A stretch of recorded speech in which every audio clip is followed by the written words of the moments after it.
Welcome to the Fight Forum. My name is Andre Jacobs, and guys, I think it's time that we talk about Tony Ferguson. Yes, that's right. The former UFC interim lightweight champion is going through a little bit of a bad spot at the moment, and I think we need to have a little chat about El Cucuy. So let's start with love and give Tony Ferguson the flowers he deserves. This man went on a spree of violence across the 155-pound weight class for a number of years. He beat the crap out of everyone and finished a hell of a lot of opponents in there.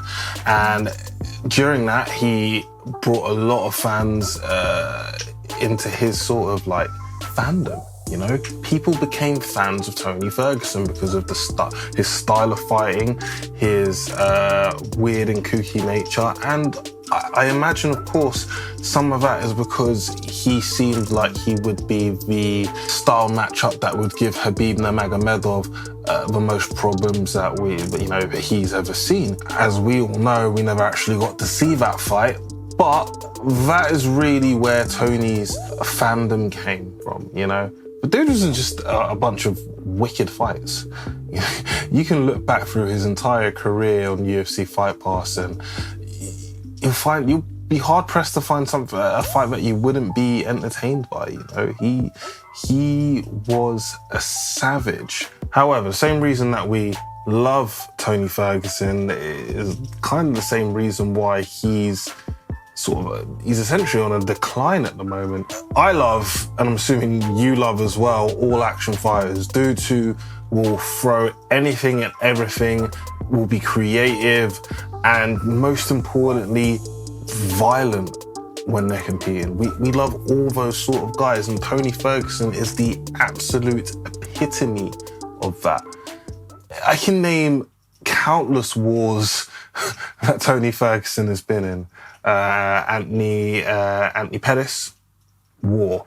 Edson Barbosa, war.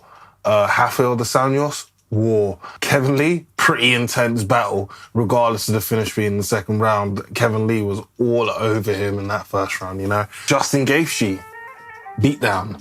And now Charles Oliveira, beatdown.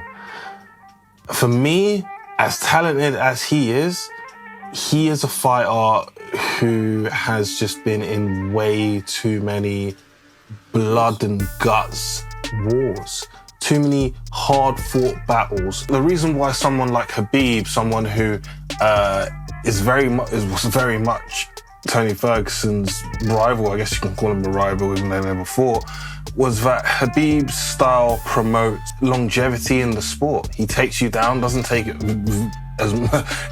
damage really, and beats the crap out of his opponents. Tony doesn't have that style. Tony is usually battered and bruised, but he comes out on top. It's that willingness and that ability to push forward, but as strong as his mind is, his body will eventually just go, enough's enough.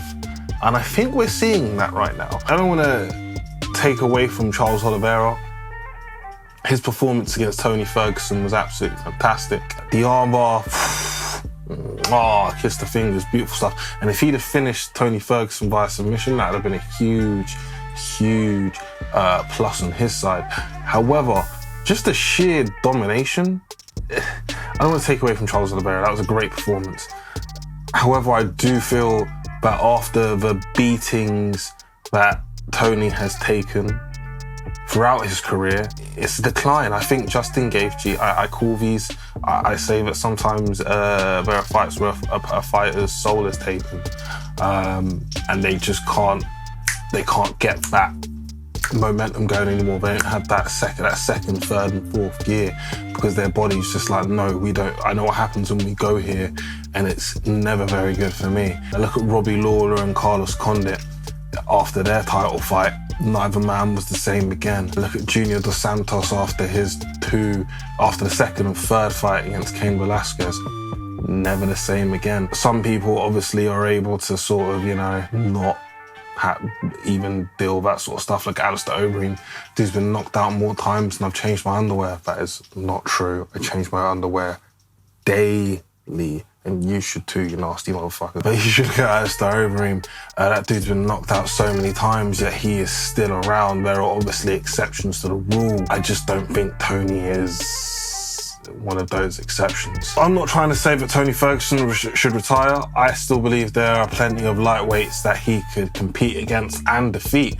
However, when it comes to competing in the elite of the elite, against the elite of the elite, I think Tony's days are done. I think that's the end of Tony's dreams of becoming an undisputed champion in the UFC. If you like the content we're bringing out, please like, subscribe, share, comment, all those lovely things. We're all here to talk. You let me know if you think Tony Ferguson can still hang with the top-notch lightweights in the UFC, or do you agree with me and say that we are at the end of a Tony Ferguson career?